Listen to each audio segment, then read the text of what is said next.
Assalamualaikum warahmatullahi wabarakatuh. Saya Rinda Suryani.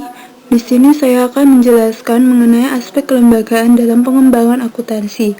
Proses pembentukan standar akuntansi atau sering disebut dengan standar setting proses merupakan proses yang cukup pelik oleh karena melibatkan aspek politik, bisnis, dan sosial budaya.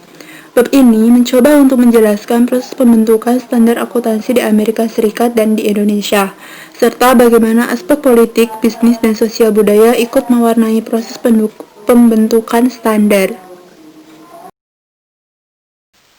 Selanjutnya, penyusunan standar akuntansi di Amerika. Pengembangan standar akuntansi di Amerika dapat dibagi ke dalam 3 tahap, yaitu tahap awal pembentukan dari mulai tahun 1930 sampai 1936.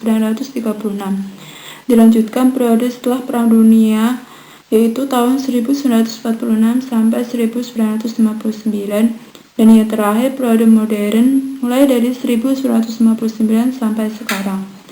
Periode sebelum tahun 1930 ini, akuntansi di Amerika boleh dikatakan tidak diatur. Praktek dan prosedur akuntansi yang digunakan oleh dunia usaha umumnya dianggap rahasia. Satu perusahaan dengan perusahaan lainnya tidak saling mengetahui prosedur akuntansi yang digunakan.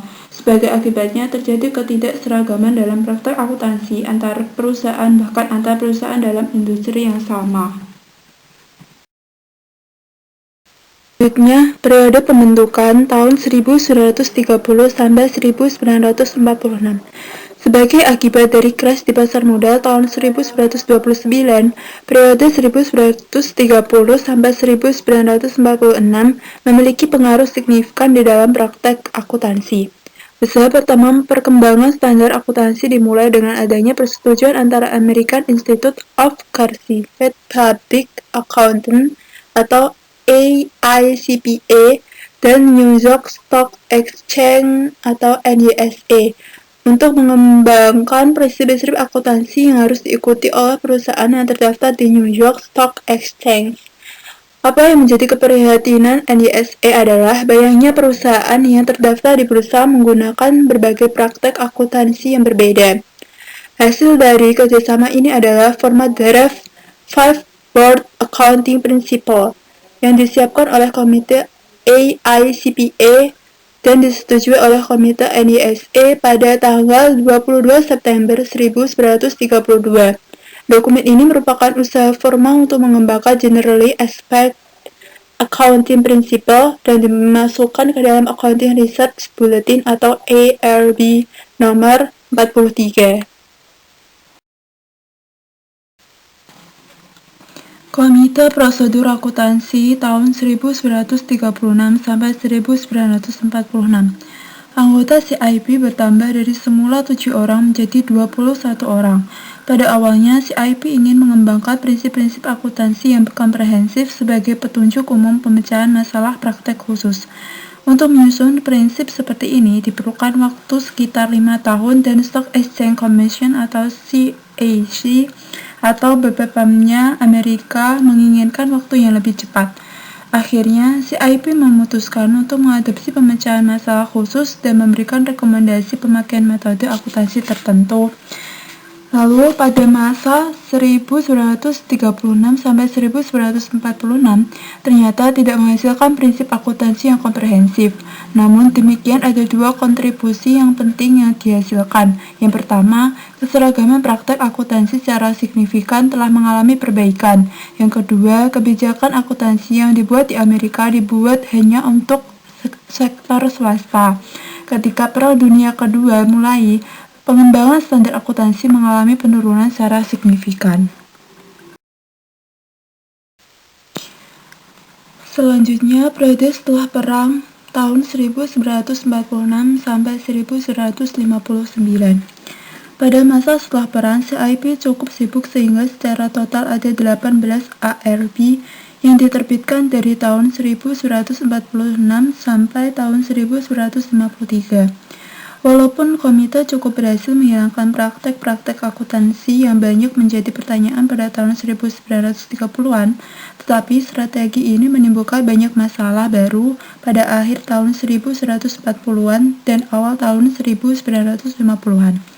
CIP gagal menyusun rekomendasi positif yang berkaitan dengan prinsip akuntansi secara umum. Sebagai akibatnya, terjadi suplai berlebihan dari standar akuntansi. Banyak praktek akuntansi alternatif terus bermunculan oleh karena tidak ada teori akuntansi yang dapat digunakan sebagai dasar pijakan. Situasi ini mengakibatkan timbulnya konflik antara CIP dan CAC. Periode berakhirnya Komite on Accounting Procedure atau CIP. Periode dari tahun 1957 sampai 1959 merupakan periode transisi pengembangan standar akuntansi di Amerika. Kritik terhadap CIP makin meningkat, khususnya kritik yang mengancam CIP finansial eksekutif dan para praktisi akuntansi pada perusahaan kecil mengeluh bahwa mereka tidak pernah diminta pendapat mereka terhadap usulan ARBC. Setelah berakhirnya Komite on Accounting Procedure atau CIP, dilanjutkan ke periode modern pada tahun 1959 sampai 2002. Dengan dibentuknya APB dan Accounting Research Division pada tahun 1959, mulailah pengembangan standar akuntansi dilakukan melalui riset lebih dahulu. Divisi riset adalah lembaga otonom memiliki seorang direktur yang mempunyai otoritas untuk mempublikasikan hasil temuan staf riset yang berkaitan dengan pengembangan prinsip akuntansi. Divisi ini juga tidak bertanggung jawab langsung kepada Komite Teknikal IACPA untuk menetapkan riset. Direktur divisi akan berkonsultasi dahulu dengan APB.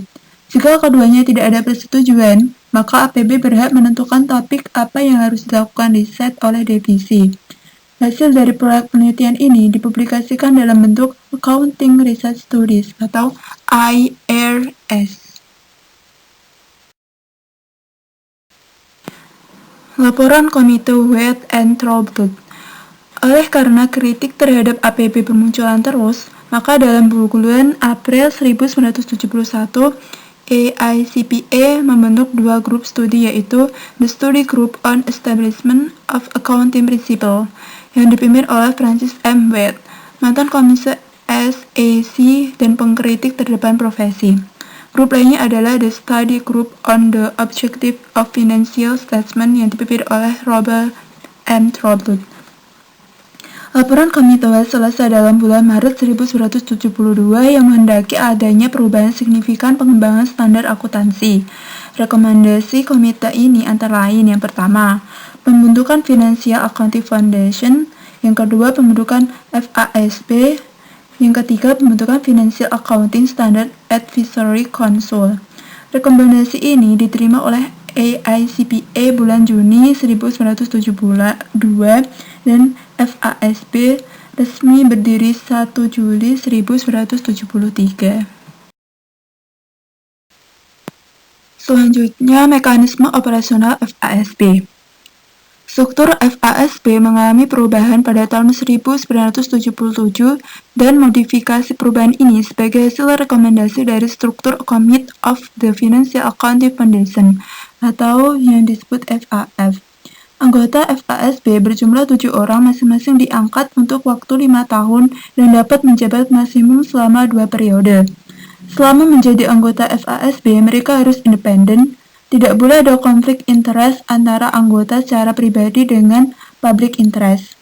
Latar belakang yang harus dimiliki oleh seorang anggota FASB adalah pengetahuan akuntansi, finansial, dan bisnis, serta memiliki perhatian serius terhadap kepentingan publik.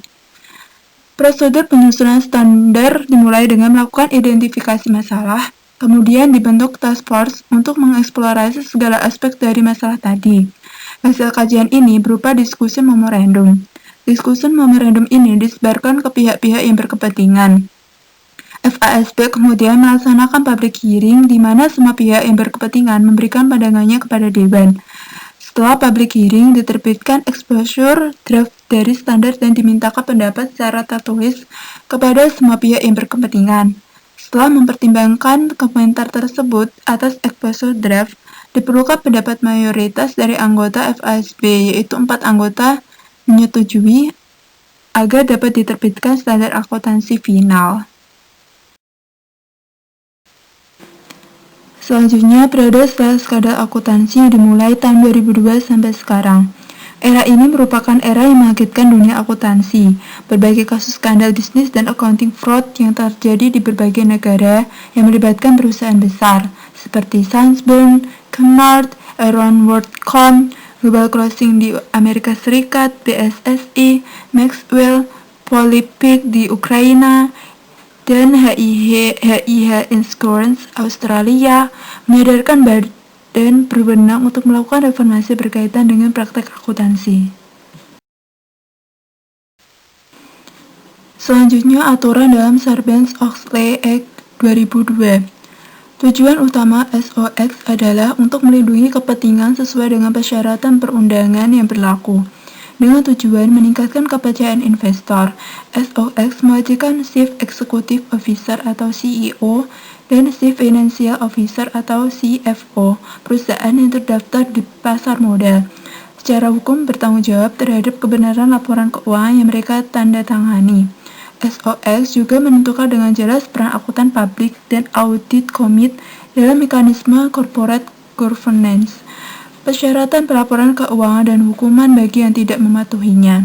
Salah satu implikasi SOX terhadap profesi akuntansi adalah bahwa auditor perusahaan yang terdaftar di pasar modal harus mengeluarkan 3 opini. Yang pertama, opini tentang kewajaran penyajian laporan keuangan. Yang kedua, penilaian manajemen atas internal control dalam pelaporan keuangan. 3. Opini tentang penilaian auditor atas keefektifan internal control dalam pelaporan keuangan.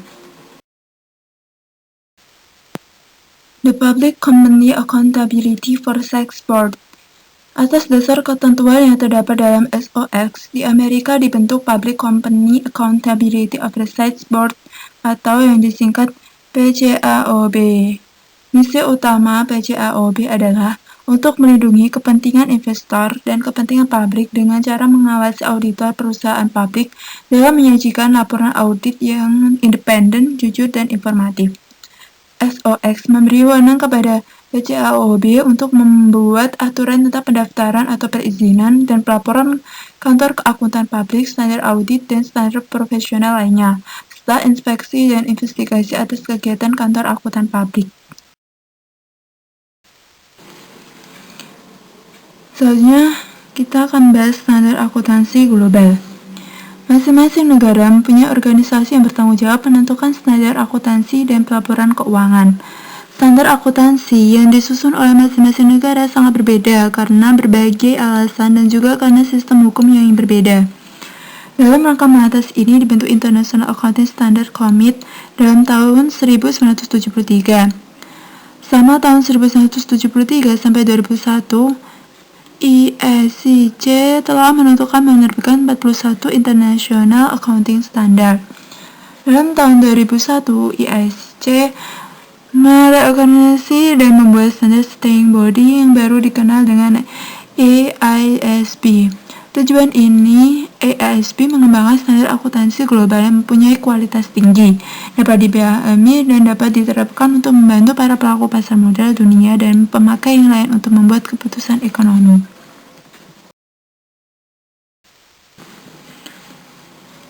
Selanjutnya, The IASC Foundation. AIC Foundation awalnya beranggotakan 19 truste. Truste mempunyai tanggung jawab yang pertama, mengangkat anggota dewan, termasuk mereka yang akan bertindak melayani bantuan kapasitas dan masing-masing National Standard Setter yang menetapkan kontrak jasa dan kriteria kinerja. Yang kedua, mengangkat anggota IFRS, dan SAC. Yang ketiga, mengkaji strategi tahunan dari IASC dan efektivitasnya. Yang keempat, menyetujui anggaran tahunan IASC dan efektivitasnya. Yang kelima, mengkaji isu-isu strategik yang akan mempengaruhi standar akuntansi, mendorong IASC dan pekerjaannya, dan mendorong tujuan penerapan IFRS. Yang terakhir, menetapkan dan merubah prosedur operasional untuk Dewan IFRS dan SIC.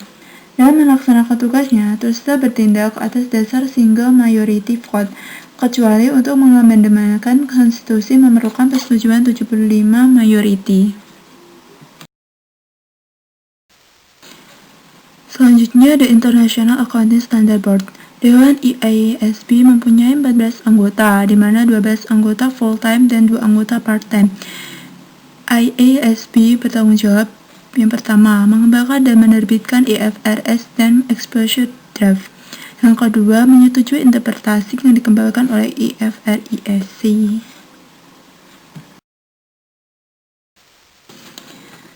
The International Financial Reporting Interpretation Committee (IFRIC) sampai tahun 2002 dikenal dengan Standing Interpretation Committee, memiliki 12 anggota yang diangkat terus untuk periode tugas selama 3 tahun. Anggota IFRIC tidak mendapatkan gaji tetap, tetapi semua biaya yang dikeluarkan akan direimburse atau diganti. IFRIC bertanggung jawab yang pertama, menginterpretasikan penerapan IFRS dan memberikan acuan isu-isu melaporkan keuangan yang tidak dibahas khusus dalam IFRS. Yang kedua, mempublikasikan draft interpretasi untuk mendapatkan tanggapan dari masyarakat.